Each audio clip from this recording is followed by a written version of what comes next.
എന്റെ കഴിഞ്ഞകാല ജീവിതങ്ങളിൽ എത്ര നന്മകൾ എന്റെ വഴിതിരിഞ്ഞു പോയിട്ടുണ്ടാകും. ഇന്ന് മടങ്ങി വരണം ചോളെ, ഇന്ന് മടങ്ങി വരണം. ഷോയിൻ രാജുവാബിയോട് എന്നോട് ഞാൻ പറയുക, ഇന്ന് മടങ്ങി വന്ന് വചനത്തിന്റെ കാഴ്ചവട്ടിൽ ഇരുന്ന് തുടങ്ങണം. വചനത്തിൽ നിന്ന് വെളിപ്പാട് പ്രാപിച്ചു തുടങ്ങണം. എത്ര അനുഗ്രഹങ്ങളാ ജയമോളെ നമ്മൾ വിട്ടുകളഞ്ഞിട്ടുള്ളത്. ദൈവത്തിന്റെ കാഴ്ചപ്പാടില്ലാത്തത് കൊണ്ട്, വചനത്തിന്റെ ദർശനമില്ലാത്തത് കൊണ്ട്, വചനത്തിലൂടെ കാണാത്തത് കൊണ്ട് എത്ര നന്മകളും എത്ര അനുഗ്രഹങ്ങളും നാം വിട്ടുകളഞ്ഞിട്ടുണ്ട്. ഞാനറിയാ, കാഴ്ച കാണുന്നത് വചനത്തിലൂടെ നോക്കുന്നവരാണ്. 3 ദൂതന്മാർ മുമ്പിൽ നിൽക്കുന്ന കാഴ്ച വെളിപ്പെടണമെങ്കിൽ വചനത്തിലൂടെ നോക്കണം. ദൈവത്തെ കാണണമെങ്കിൽ വചനത്തിലൂടെ നോക്കണം. ദൈവം വന്ന് നന്മകൾ തരാതെ പോകില്ല. ശാശ്വതമായ നന്മകൾ തരാതെ പോകില്ല. അനുഗ്രഹം തരാതെ പോകില്ല. ഒരു ഭാഗം കൂടെ വായിച്ച് നമ്മൾ പ്രാർത്ഥിച്ച് നിർത്താൻ പോവാം. യോഹന്നാന്റെ സുവിശേഷം 10-ാം അധ്യായം. അതിനകത്തുള്ളൊരു കാര്യം പറയുന്നുണ്ട്. വാതിലിലൂടെ ഞാൻ ആടുകളുടെ വാതിലാണ്. വാതിലിലൂടെ കടക്കാത്തവനെല്ലാം. ആ ഭാഗം ഒന്ന് വായിച്ചേ സിസ്റ്റർ ജോണെ, ആരെങ്കിലും വായിച്ചു. ആമേൻ ആമേൻ, ഞാൻ നിങ്ങളോട് പറയുന്നു, ആട്ടിൻതൊഴുത്തിൽ വാതിലൂടെ കടക്കാതെ വേറെ വഴിയായി കയറുന്നവൻ കള്ളനും കവർച്ചക്കാരനുമാണ്. മതി ഗ്ലോറിയ, ഒരു സെക്കൻഡ് നോക്കി. വാതിലിലൂടെ അല്ലാതെ വരുന്നവനെ കുറിച്ച് എന്താ പറയുന്നത് അറിയാമോ? കള്ളനും. കള്ളനെ പിടിക്കാറിയാവോ? കള്ളനെ പിടിക്കാൻ പഠിച്ചിട്ടുണ്ടോ? ഈ വാതിലിലൂടെ അല്ലാതെ വരുന്നവരാരൊക്കെ എല്ലാം എന്താണ്? കള്ളന്മാരാ.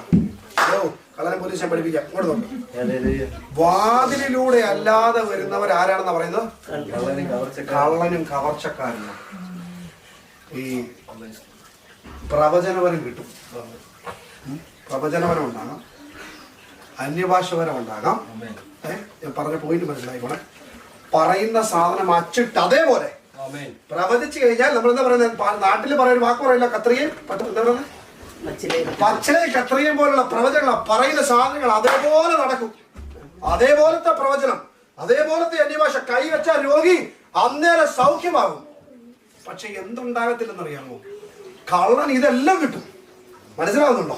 പ്രവചനം ഉണ്ടാകും, ഡാൻസ് ഉണ്ടാകും, ചാട്ടം ഉണ്ടാകും, തുള്ളലുണ്ടാകും, രോഗസൗഖ്യം ഉണ്ടാകും, മറ്റെല്ലാ സാധനവും ഉണ്ടാവും. പക്ഷെ എന്തുണ്ടാകത്തില്ലെന്നറിയാമോ? വചനത്തിന്റെ വെളിപ്പാടുണ്ടാകും. വെളിപ്പാട് കള്ളന് കൊടുക്കത്തില്ല ദൈവം. കാര്യം വചനം എന്താണെന്നറിയാമോ? വചനം ദൈവമായതുകൊണ്ട് മറ്റെല്ലാം കൃപാവരങ്ങളാണ്. മനസ്സിലായോ? മറ്റെല്ലാം ഗിഫ്റ്റുകളാ. നമ്മൾ ഒരാൾക്ക് ഒരു ഗിഫ്റ്റ് കൊടുത്തിട്ട് തിരിച്ചു വാങ്ങിക്കാറുണ്ടോ? വാങ്ങിക്കാറില്ല. മറ്റെല്ലാം ഗിഫ്റ്റുകളാണ്. എന്നാ വചനം ഗിഫ്റ്റ് അല്ല, മറിച്ച് സാക്ഷാൽ ദൈവമാ. ദൈവമായതുകൊണ്ട് കള്ളന്മാർക്ക് ഒരിക്കലും എന്ത് കിട്ടത്തില്ല ചോളെ? വചനം കിട്ടത്തില്ല. വചനമില്ലാതെ ആര് പ്രവചനം പറയുന്നുണ്ടോ അവൻ എന്താണെന്നറിയാമോ? കള്ളനാണ്. വചനത്തിലൂടെ അല്ലാതെ ആര് പ്രവചനം പറയുന്നില്ല. എത്ര സത്യമാണെങ്കിലും, എത്ര സത്യമായിട്ടുള്ള കാര്യങ്ങളാണെങ്കിലും വചനത്തിലൂടെ അല്ലാതെ വരുന്നവനെ കുറിച്ച് വേദപുസ്തകം എന്താ പറയുന്നത്? വാതിലിലൂടെ അല്ലാതെ വരുന്നവൻ കള്ളനും കവർച്ചക്കാരനും. മറന്നുപോകരുത്. പറയുന്നതൊക്കെ കൃത്യമായിരിക്കും. രോഗി കൈവച്ച സൗഖ്യമാകും. നമ്മളതൊക്കെ കാണുമ്പോഴേക്കും ഓ എന്ന് പറഞ്ഞ് താഴെ വീഴും. എന്തോ വലിയ സംഭവമാണെന്ന് പറഞ്ഞു വിശ്വസിക്കരുത്. വചനത്തിലൂടെ അല്ലാതെ വാതിലിലൂടെ കടക്കാത്തവനെല്ലാം കള്ളനെ പിടിക്കാനുള്ള വഴി പറഞ്ഞു തരാം. വാതിലിലൂടെ കടക്കാത്തവനെല്ലാം കള്ളന. വാതിലിലൂടെ വരുന്നവനാ ഇടയൻ. മനസ്സിലാവുന്നുണ്ടോ? പ്രവചനമുണ്ട്. 100% പ്രവചനത്തെ വിശ്വസിക്കുന്നവരാ ഞാൻ. വാതിലിലൂടെ പറയണം. മനസ്സിലാവുന്നുണ്ടോ? വാതിലനുസരിച്ച് പോകണം. സാധാരണ രോഗസൗഖ്യമുണ്ട്. 100% രോഗസൗഖ്യത്തിൽ വിശ്വസിക്കുന്ന നമ്മുടെ ഇടയിൽ നടന്നുകൊണ്ടിരിക്കുന്ന. പക്ഷേ എന്തിലൂടെ നടക്കണം ചോളെ? വാതിലിലൂടെ. വാതിലില്ലാണ്ട് ഒരു പരിപാടിക്കും ദൈവത്തിന്റെ കൃപയാണ് എന്ന് പറയാൻ. വാതിലില്ലാത്ത ഒരു പരിപാടിയും ദൈവത്തിൽ നിന്നുള്ളതാണെന്ന് പറയാൻ പറ്റത്തില്ല. വാതിലിലൂടെ കടക്കുന്നവൻ സത്യസന്ധനും ഇടയനുമാണ്. വാതിലിലൂടെ കടക്കുന്ന ആടുകൾ അവന്റെ ശബ്ദം കേൾക്കും. മനസ്സിലാവുന്നുണ്ടോ? യഥാർത്ഥ ആടുകൾ അവന്റെ ശബ്ദം കേൾക്കും. ഇനി ഒരു പോയിന്റൂടെ പറഞ്ഞു പ്രാർത്ഥിച്ച് ഞാൻ അവസാനിപ്പിക്കാൻ പോവാം. ഇനി അവർ അകത്ത് പോവുകയും പുറത്തു വരികയും ചെയ്യും. ഏതുവഴി അകത്ത് പോവും, ഏതുവഴി പുറത്തു വരിക? വാതിലിലൂടെ അകത്ത് പോവുകയും വാതിലിലൂടെ പുറത്തു വരികയും ചെയ്യും. അവർ മേച്ചിൽ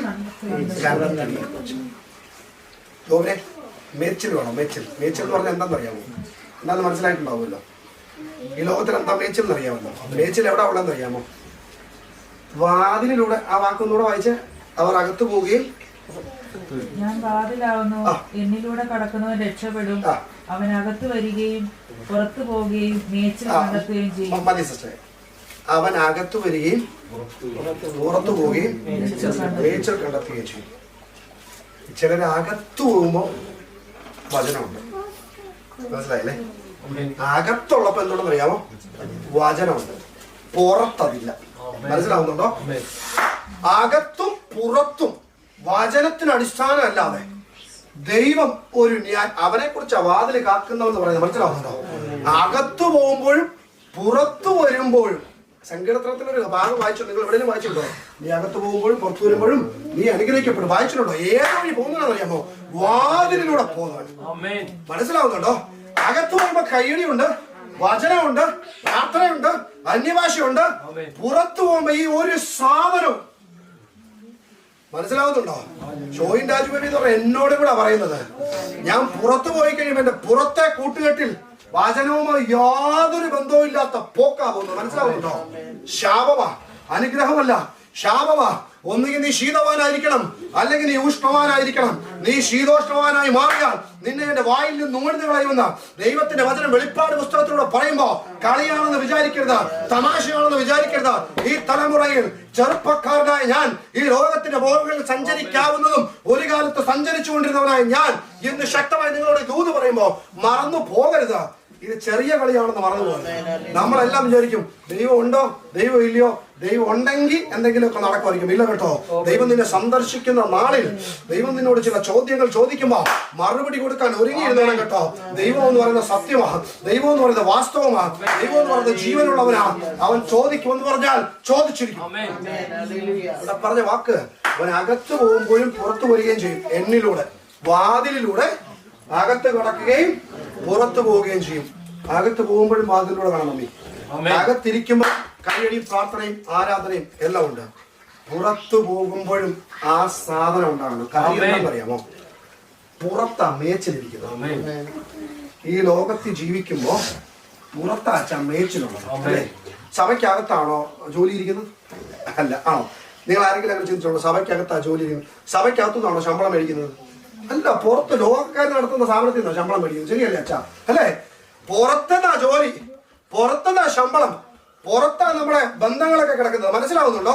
മേച്ചിലിരിക്കുന്നത് പുറത്താ. നിങ്ങൾക്ക് ഈ ലോകത്തിലെ സമ്പത്തും നന്മയും എല്ലാം ഇരിക്കുന്നത് ലോകത്തറിയാമോ? സഭയ്ക്കകത്തല്ല. സഭയ്ക്കകത്തല്ല. അങ്ങനെ ചിന്തിക്കരുത്. കോരശിനോടൊരു കാര്യം പറയുമ്പോ ദൈവം പറയുന്ന വാക്കുണ്ടല്ലോ, ഇരുട്ടിലെ നിക്ഷേപങ്ങൾ, സമ്പത്തും നന്മയും അനുഗ്രഹവും ഒക്കെ എവിടെ ഇരിക്കുന്ന അറിയാമോ? ഇരുട്ടിലെ അന്ധകാരത്തിനടിയിലായിരിക്കുന്ന മറവിടങ്ങളിലെ ഗുപ്തനിധികൾ മറച്ചു വച്ചിരിക്കുക. സകലത്തിനെയും അറിയാമോ? ദൈവമക്കൾക്ക് വെളിപ്പെടാതിരിക്കാൻ വേണ്ടി മറച്ചു വച്ചിരിക്കുക. ഈ സാധനമാണ് ദൈവം നമുക്ക് തരുന്നതെന്ന്. ഇവിടെ പറയുന്ന ഒരു കാര്യമുണ്ട്, വാതിലിലൂടെ പുറത്തു പോകുന്നവർ എന്ത് കണ്ടെത്തുന്ന അറിയാമോ? നന്മ കണ്ടെത്തും. വാതിലില്ലാത്തവൻ ജീവിതകാലം മുഴുവൻ പുറത്തു പോയാലും നന്മ കണ്ടെത്തില്ല, ശാശ്വതമായ നന്മ കണ്ടെത്തില്ല. ദാവീദ് പറയുന്ന വാക്കുണ്ട്, പച്ചയായ ഉൾപ്പുറങ്ങളിലേക്ക് അവൻ എന്നെ നടത്തുന്നു. മേച്ചിൽ കണ്ടെത്തണമെങ്കിൽ ഈ ലോകത്തിൽ നന്മ ഇരിക്കുന്നത് ലോകത്തിന്റെ കയ്യിലായിരിക്കുന്നത്, സഭയ്ക്കകത്തല്ല ഇരിക്കുന്നത്. പക്ഷെ നീ ഇറങ്ങുന്നത് വചനപ്രകാരമാണെങ്കിൽ ജോബേ, നീ പുറത്ത് മേച്ചിൽ കണ്ടെത്തും. Hallelujah, hallelujah. ജോഷുവച്ചാ, പുറത്താ നന്മ ഇരിക്കുന്നത്, മേച്ചിൽ കണ്ടെത്തുമെന്നാ പറയുന്നത് അല്ലേ? 7 ദിവസവും 40 ദിവസവും ഉച്ച കുത്തിന്ന് ഉപവാസം എടുത്തു എന്ന് പറഞ്ഞുകൊണ്ട് നിന്നെ തേടി ഒരു ഇന്റർവ്യൂ കൂടെ വരത്തില്ല. മനസ്സിലായില്ലേ? നിനക്ക് ഒരു അപ്പോയിന്റ്മെന്റ് ലെറ്ററും വരുമെന്ന് വിചാരിക്കുകയില്ല. വന്നേക്കാം, വന്നില്ല എന്ന് പറയുന്നില്ല, വന്നേക്കാം പ്രോബബ്ലി. പക്ഷെ നീ പുറത്ത് വിശ്വാസത്തിന്റെ കാൽ വെച്ചുകൊണ്ട് വചനാടിസ്ഥാനത്തിൽ നീ കണ്ടെത്തണമെങ്കിൽ എന്ത് ചെയ്യണം ജോണേ? അന്വേഷിക്കണം. മനസ്സിലായി? ശരിയല്ലേ? പുറത്തെ മേച്ചിൽ കണ്ടെത്തണമെങ്കിൽ ജോബെ എന്ത് ചെയ്യണം? അന്വേഷിക്കണം. എന്തിനോട് അന്വേഷിക്കണം? വചനപ്രകാരം പുറത്തിറങ്ങി അന്വേഷിച്ചു തുടങ്ങണം. ജോഷുവാച്ച, വചനപ്രകാരം പുറത്തിറങ്ങി അന്വേഷിക്കുന്നവൻ മേച്ചിൽ കണ്ടെത്തും. മേച്ചിൽ കണ്ടെത്താതിരിക്കത്തില്ല. വേദപുസ്തകം മേച്ചിൽ കണ്ടെത്തും എന്ന് പറഞ്ഞാൽ മേച്ചിൽ കണ്ടെത്തും. വചനപ്രകാരമാണ് നീ അകത്ത് കയറുന്നെങ്കിലും പുറത്ത് കൃത്യസമയത്ത് അകത്ത് കയറിക്കണം. മനസ്സിലായില്ലേ? ആ ഒരു പോയിന്റ് ഉണ്ട്. മനസ്സിലാവുന്നുണ്ടോ? നമ്മൾ പുറത്തോട്ട് പോയി കഴിഞ്ഞാൽ പിന്നെ അകത്തോട്ട്